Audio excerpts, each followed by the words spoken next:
around without knowing. How long will it take till your faith is broken? Tell me, how long will you wait for the door to open? Well, I know we never really know. So here we are.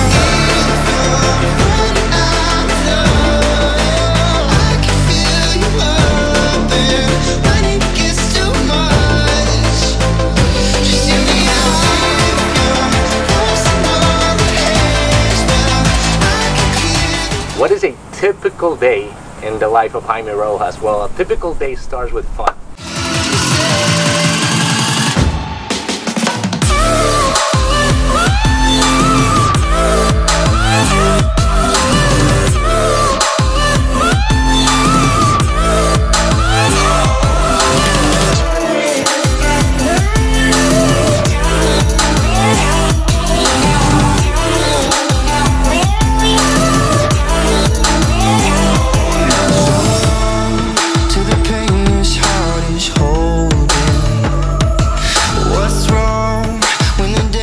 That's the first thing that I have to do. I have a morning ritual that I do every morning.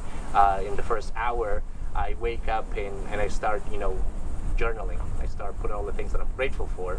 And the first thing that I have to do is I have to do something physical. I have to do something that gets my energy moving, energy going. And I have to win a battle every day, because the minute that you win, let's say, a physical battle, you go, I love cycling, I love skateboarding, I love skydiving, and the minute that you do something and you push yourself beyond what you thought you were capable of, success, just like failure, is a habit.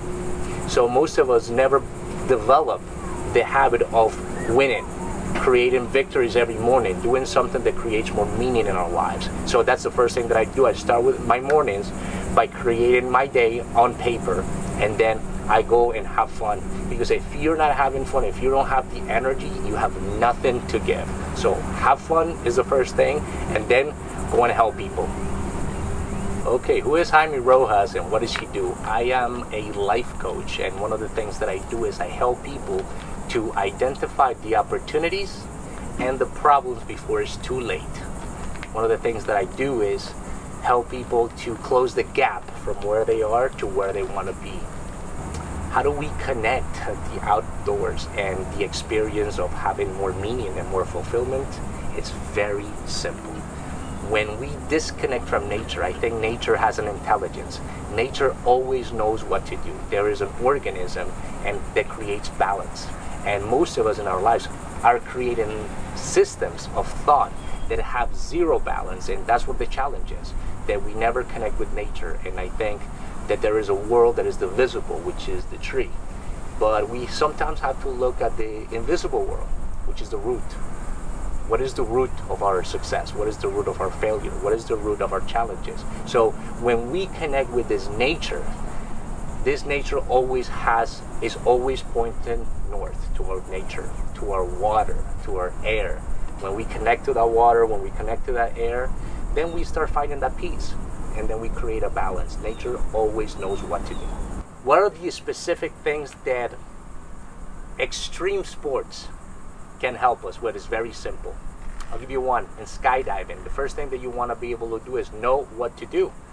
You have to mock up the jump. If you're jumping with other people, we want to be able to say, okay, where are you going to be? The minute that you're able to create a mental image as to what you're going to do, then you do each and every single one of those things, but you stay in the present. That's the key. The minute that you're doing the minute you are in the plane, you're not thinking about the jump. You already have that, but there are so many things that could happen on your way up there, and that you have to stay physically present, mentally present. And every time that you're exiting on that at the door and you get that green light, you have to be present. And most of us live our minds either in the past or what has happened, or what we think it's going to happen, on the expectations that we have, and we totally disconnect from that. It's the same thing that happens on surfing. And the one thing that I love about all of these sports is they share one thing. They share the common thing of trust. You have to trust the element. You have to trust yourself. And when I say trust in yourself, most people have this disconnected idea that I'm separate from somebody else. No, you and the wave are one. That is as spiritual as it gets. You and the air are one. And you know what? You may run into difficulties, and sometimes you have to cut away. And that's the challenge that we have with people, is sometimes they don't cut away. They hope. They use this positive thinking technique. They think that things are going to work out. And in reality, that's just positive thinking, and they're not seeing the way things really are. So sometimes life is going to have challenges. But you have to be able to know when to cut away. You have to be able to know when you need to release the leash and let the board go. And that's the relationship. And most of us think that those situations are separate, that surfing and skydiving has nothing to do with life and that is dangerous. I like to say something, I like to repeat something that Paulo Coelho has always said. He said that the opposite of courage, it's not cowardice, but it's conformity. Most of us conform, and we never go, we always want to stay in the box of what's comfortable, and therefore we never discover anything new. There's a whole world out there, and it's available to us, and sometimes we never develop the courage to experience those things. I believe that when you're out there, when you are wingsuiting, that's the closest you're ever going to get to God. One of the things that I love about what Mountain Gravity Expo is doing is that they're literally preventing a lot of these.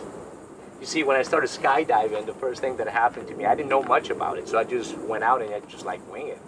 And not having the information can kill us. We live in an era where it's not that we don't have information, it's that we have too much information. We have information overload. Sometimes we don't know where to get, and sometimes we think that, you know, YouTube is the best source. And it's one source. I'm not saying it's a bad source. But when you have a community of people coming together and sharing their experiences and the things that work for them, and also the things that didn't work for them, then everybody can make their individual choice as to say, okay, which path am I willing to take? Which one is going to serve me the most? Because I love tracking. That's the thing that I love the most. And there's a lot of free flyers, and there's a lot of belly flyers. Okay, and even though it may look the same, it's not the same at all. You can see the older generation still loves the belly, versus the younger generation loves angle flying. I love angle flying, and the minute that you start, you know, experiencing and taking courses, I took an angle course, and it took this gentleman, okay, Neil, it took him probably 20 years to figure out just simple things, simple distinctions.